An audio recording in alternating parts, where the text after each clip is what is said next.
everyone, we are Britt and Drea from motherhoodalliance.com, and we are excited to welcome you to a 3-episode series with Tina Wankey, the founder of Roots of Healing. Tina began her career as a mental health therapist, eventually expanding into integrative modalities that support the whole person, including psychotherapy, wellness coaching, hypnotherapy, sound healing, and much more. She is most passionate about helping women who feel burned out, disconnected, or weighed down emotionally return to clarity, confidence, and embodiment. Outside of her work, Tina enjoys early morning workouts, being in nature, traveling, and spending time with her family. Hey, everybody. Welcome back to the Motherhood Alliance podcast. We are here with Tina from Roots of Healing. Welcome back, Tina. Thank you for having me. Yeah, absolutely. This is our second episode with Tina, and our first episode, we really talked a lot about your story. We talked about, just going from hairdresser and accountant possibly to what you're doing now, which is just amazing. You have so many just amazing different modalities and opportunities for especially women to take advantage of and just to rediscover their identities. And that's what we talked about in the first episode. So if you guys haven't had a chance to listen to that, definitely take a listen. It was really interesting, and I think that we can take a lot out of it. With this episode, we're actually going to be talking about sound medicine, and that's something that we touched on briefly at the end of the last episode. And I'm very interested in this one in particular because I do love, different kinds of, sometimes certain songs and sounds are for, working out and high intensity things or whatever. And then there's some that are really more calming and, just helps you just really focus in deeper into yourself, which can be hard sometimes, which is something we talked about in the last episode as well. But first of all, let's just talk about what is sound therapy? How do you use it in your practice? Yeah, so there's different types of sound therapy. So it just depends on the person and what they've been trained in and how they're utilizing it. So I am trained in biofield tuning, which I utilize tuning forks for. And then I also have some singing bowls that I also utilize in the process. And then there's also on a frequency level where you're not necessarily hearing things, but you have you're getting impacted by frequencies that are being emitted. They're that help to reset the body. There's a number of different tools to use in that sense. So it's almost like it's a quiet sound therapy. Oh, that's interesting. So is that using that biofield tuning, like tuning forks? Or is that something a No, little different? there's a number of different things in relation to that. So, like, my head's kind of bouncing to a couple different things. So, Okay. there's a device called a Schumann resonance, and you can set it to different frequencies. And I want to talk a little bit later about this because it'll tie into some other things we're going to talk about in another episode. So, I don't want to give away too much there. But what happens is there's a software system that I have that assesses energy, and it assesses physical and emotional. And then there's a device that you can use, and one of the devices is actually a wearable. If you're watching, you can see it. It looks just like a Fitbit or anything like that. And it assesses your energy and emits frequencies to reset the emotional disruptions that are happening so that you're not getting all the negative impact from those emotions that are happening. So you still have the emotions, but it helps reset it. So it's emitting a frequency. And how it's like sound therapy is because all sound is about frequency. So whether you're hearing it or feeling it or it's going into your energy field, it's still all based on frequency is all what it comes down to. That is super Let's interesting. get a little sciencey. Can you walk us Yeah. a little bit deeper into that? So, Yep. sound, there's light. Light travels and, Yep. well, we can see light, but sound travels and we can Yeah. hear it, but we can't see it. So, like, and those are coming in waves, right? I'm going back to, like, science class here. Yep. Get a little nerdy on us. How is this actually working Yeah. and what is it doing? Yeah, it really is about the waves that happen. It's the frequency that comes out of it. So there's different frequencies, different pitches. So if you think about music, there's different tones. We have different experiences depending on the music that we listen to. So we might have really good, happy memories about a certain song. And when we hear that song, our vibration just raises. And then if there might be certain songs where it has a negative connection to it, and then it just might bring you down. Like it just kind of just brings your energy level down. It brings your mood down. So what is happening is it really is just simply vibration. So if you think about if you're at a concert and you're in front of those speakers, I mean, you feel the speakers vibrate through you. It is Mhm. not you just don't hear it, you feel it. So every sound, every note has a frequency that comes out, a vibration that comes out. And by that vibration then has an impact on us. What they have found is like you could go and do YouTube video searches, and this is really cool. So if you're up for it, I'd say go for it. But they will have like sand, like say, I don't know, I can't remember what they have it sitting on. A speaker. And then they change the tone, and then the sand actually goes into different patterns based on the tone. So it has an impact on that sand that's sitting on top of the speaker. That's And then super it cool. changes into really cool geometric shapes. So if you really want to check that out, go for it because it's pretty cool to look at. So that sand changes into different shapes. That actually influences us. So when we hear certain sounds, that changes our chemistry in how we're feeling. That's how we can go from feeling really happy about something, and then we might go down if the song changes. Or you're in a really listening to a really upbeat song, like let's say you're at a wedding, and then they go down to the slow song, and then everybody's all lovey-dovey, and it's all, the happy emotions that come with it. Your whole, like, you change. Or you might get really irritated and be like, I want to get out of here. I don't want to listen to this because there's like a bad breakup that just happened. So there's different connections that happen. Do Yeah. different instruments also dictate how this is going, or is it really like middle C? No matter what instrument it's coming from is going to have a certain effect from you. Because you talked about having like the tuning forks and the sound bowls, and Mhm. like those are going to be different than having a saxophone. So does that Yes. part matter? Yeah. Well, it varies from person to person as to what resonates with them, I guess, would be a good way to put it. So the sound of a certain instrument can feel nice to someone, and then to someone else, they may not like it. Just like how we like different types of music, it's Mhm. the same thing. So, like for some people, being able to sit in a sound bath. So, if someone's doing like the singing bowls and they're doing a whole sound bath experience, for someone, they can sit in that and that can be very peaceful for them. Another person might like a different type of music or a different type of sound. So for them, they might not be able to get as chill in it. But what Mm. I've noticed is overall, like if like let's say someone's coming into a session for me, they're wanting to get calm. They're wanting to get, they want to take in those sounds. So they're interested in what the tuning forks are doing and how that's resonating with them. And the tuning forks, they produce a frequency. So each tuning fork has a different frequency. And when you strike that tuning fork, it emits the frequency. So, like, just think about the vibration. So, there's vibrations going out. And what happens is that our body wants to resonate with what that vibration is, because those vibrations are a positive healing vibration. So the body wants to take and resonate with it and become in coherence with it. So if you would take and Google metronomes and getting them in sync. I can't remember what the exact words would be that you would need. But if you would, there's some videos out there. If you take two metronomes and you set them at different paces so they're not in sync, Mm. they will get in sync with each other. Super And that is not interesting. something, it's not like an electrical, like something you plug in and you can like, like they can get in sync with each other. Like if you have like a keyboard, electric keyboard, where you can get everything all lined up. Like if you set a metronome and you set another one to a different speed, they're supposed to go at whatever speed they're at, but they can get in sync with each other and pair up because they're wanting to get in tune with each other.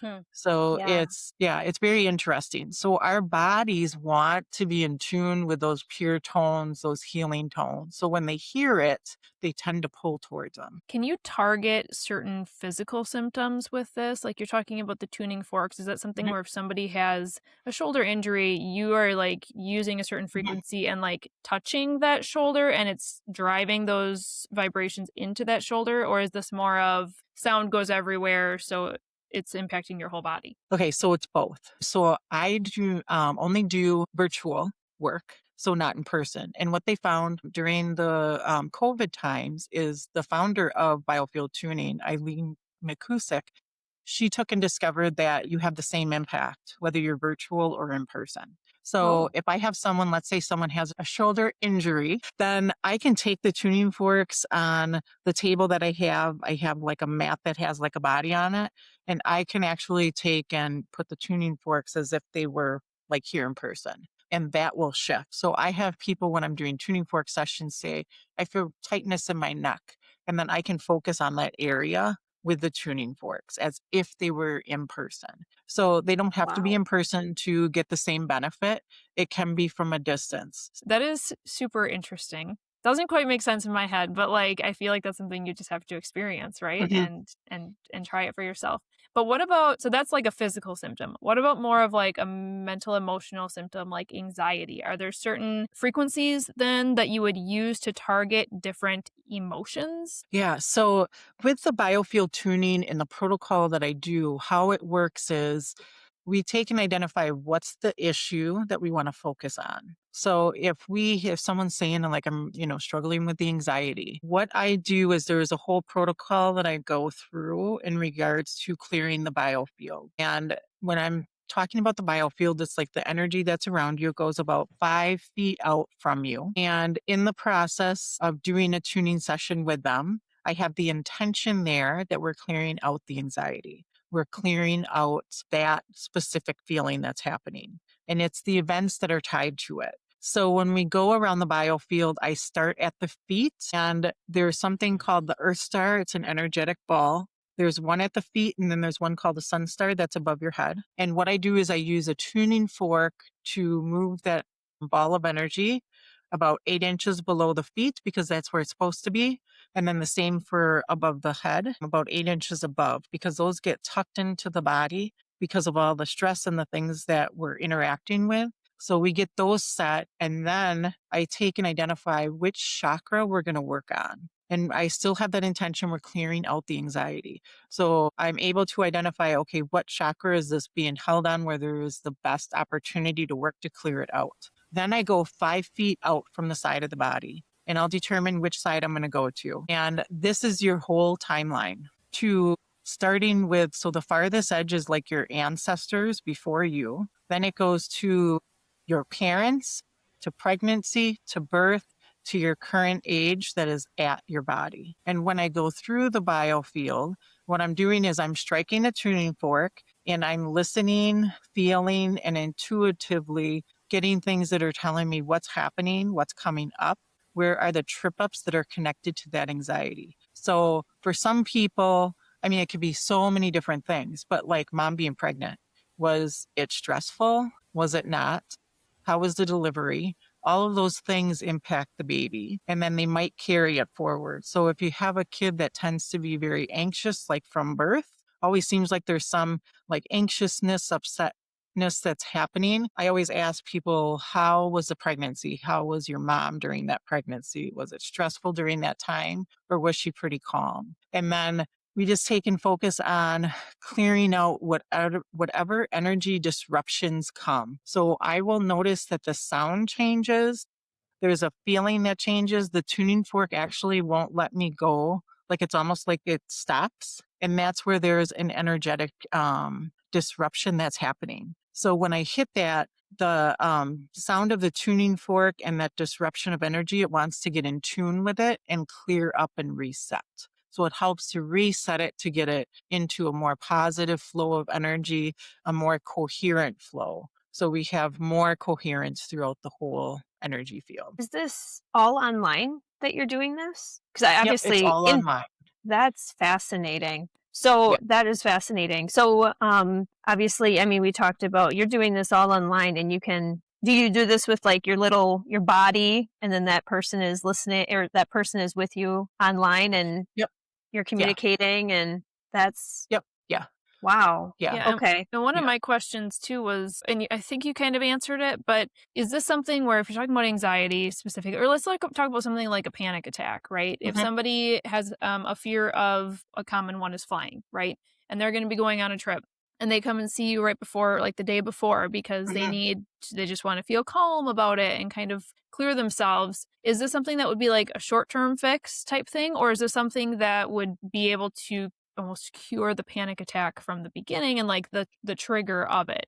So that was kind of where I was gonna go is like I Yeah. hate to say it like this, but is it almost like a cortisone shot where it's like a short-term solution, Right. or is it Right. like getting to the root of the problem? Yeah. Well, to get to the root of the problem, now panic is an interesting one because sometimes there can be absolutely no valid reason for it. And we're having panic attacks. Like it's just the system almost, like is misfiring and there's no valid reason for it. So, like flying, there might be a valid reason, just depending on the situation. So, depending on what's happening, there could be different things that we could look at. Like there could be hypnotherapy that Mm. needs more time to be able to shift that a little bit more. We could do a session to see, like, if it is the day before, we can always see, can we clear that out and they'll be okay for the flight, or do they need more work? It's like really a hit and miss. I can't say for sure. Just like in general, sometimes it can be a one and done session depending on what's happening. And sometimes it needs to be more. It just depends on the person. We might peel layers back on the onion and then that's getting deeper. So as we're doing a session, we're still removing stuff. It just might be there's more work that needs to be done. Oh, if we were like animals, it's totally different. Animals, I can tune an animal and there so many times they can be a one and done. Hmm. What are you noticing with them? And I guess Yeah. why would someone, is there like a certain symptom or something that would indicate that an animal would benefit from this? Yeah, like if an animal's having behavioral issues. So like I've had an animal who, and I know nothing about the animal's history when I work with them. Right. And for a couple that I did, there was trauma associated, like they came from a puppy mill, or they were attacked by another dog, or they had an abusive owner before. Like sometimes there's like an unknown history. But what happens is that they respond quicker and faster because they're not as layered as we are, as complicated as we are. So they tend to respond a lot easier to shifting those frequencies. So it'd be nice if us humans would be the same. Unfortunately, we are not as quick to react. So Mhm. yeah, I mean, it ultimately depends on the person as to if it can be a one and done or if it's going to be multiple, but there's no way to determine ahead of time. Yeah. Now, if we kind of combine episode one into this episode, so like people who are just kind of chronically stressed, and it could be Mhm. major things like a job that is chronically stressing Mhm. you out, or it could just be chronic overstimulation of Yes. being a parent, right? How often would you say it would be beneficial to experience one of these? Yeah. So it can be weekly. Like I have one package where it's like a weekly, like a 6 session package where it's once a week. Every other week, you can spread it out a little farther depending on the person. Some people who are very sensitive to energy, like they really are sensitive, they notice shifts. Sometimes they have to be stretched out a little further for that integration to happen a little easier. So yeah, it varies from person to person.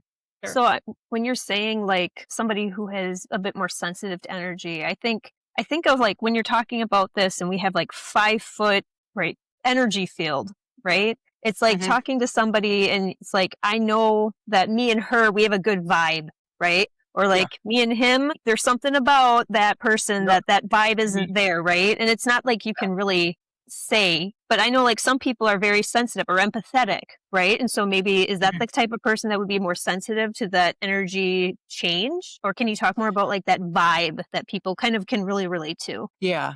Yeah. So the person who's like is very empathetic, they sense other people's energy very readily and they can take it in too much. And then that can in turn into like anxiety and their own emotions because they're coming in so intensely. Yeah. And so they're going to pick up on other people's energy a lot easier as how it's impacting them, where some people can be totally oblivious to other people's energy. But then sometimes people don't realize that they're picking up on energy. Like when you walk Yeah. into a room and you're just like, I don't know, you're talking to a person and they just kind of give you that, I don't know, like it feels off kind of feeling. You're Hmm. picking up on their energy. When you're jiving with someone, your energy's in alignment, like you're free, you're like there's that coherence that's happening because you're Yeah. like, yeah, like like you just feel a different energy.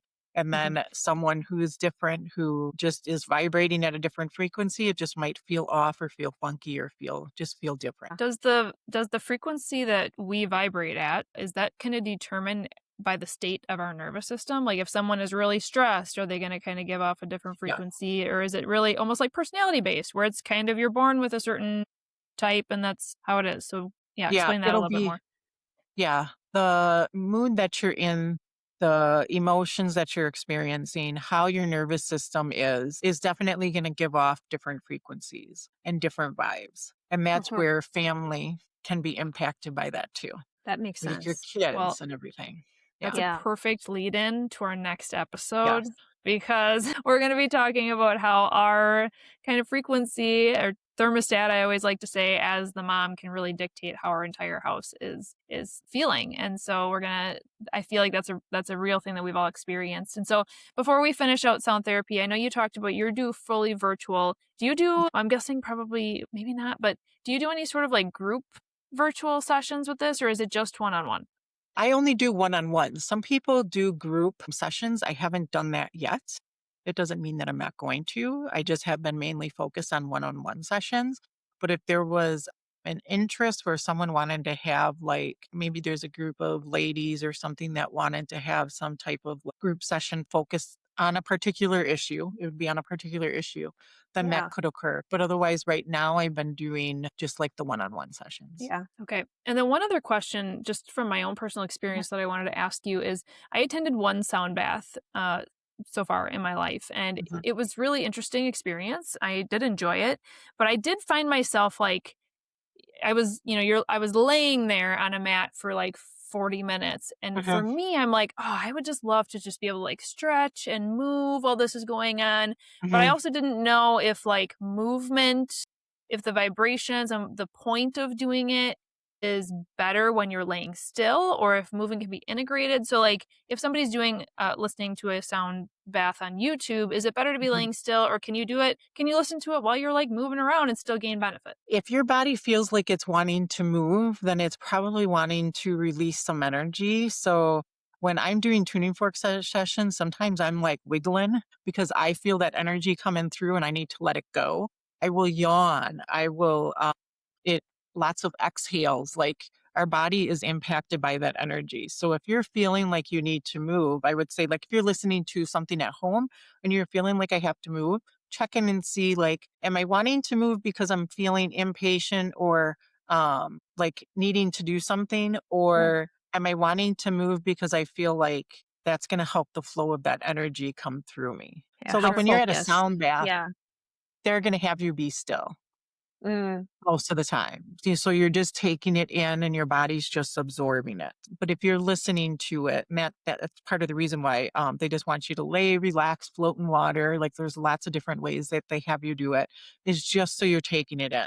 So when I do a tuning fork session, cameras are off. So you are Okay. just focused on yourself because I'm moving my iPad around as I'm moving. So all you're going to do is see a screen, uh, or the ceiling, I mean. But I want you in tune with your body is the big thing. I don't want you paying attention to what's happening on my end. I want you to pay attention to what's happening in your body. So when Sure. you're just laying there, it just allows you to experience the impact that it's happening. Where if you are moving around and listening to it, you may or may not notice those subtleties that you might pick up on if you're just perfectly still and tuned in with yourself. Yeah. Interesting. I learned a lot in this episode. Yeah. So Me thanks too. for choosing this as a topic. It was very informational. Like we mentioned, we do have one more episode coming up with Tina. I'm excited for that one. I know it's going to be great as well. Thanks, Tina. Thank you. If you enjoyed this episode, would you consider leaving a rating or review or sharing it directly with a friend who could benefit from the information? We know that you're a busy mom or caregiver, and our goal is to make your life easier by bringing tips and tricks directly from experts into your earbuds. By sharing this episode with someone you love, you can play a critical role in helping to make their life easier as well. We appreciate your time and thank you for being a part of the Motherhood Alliance family.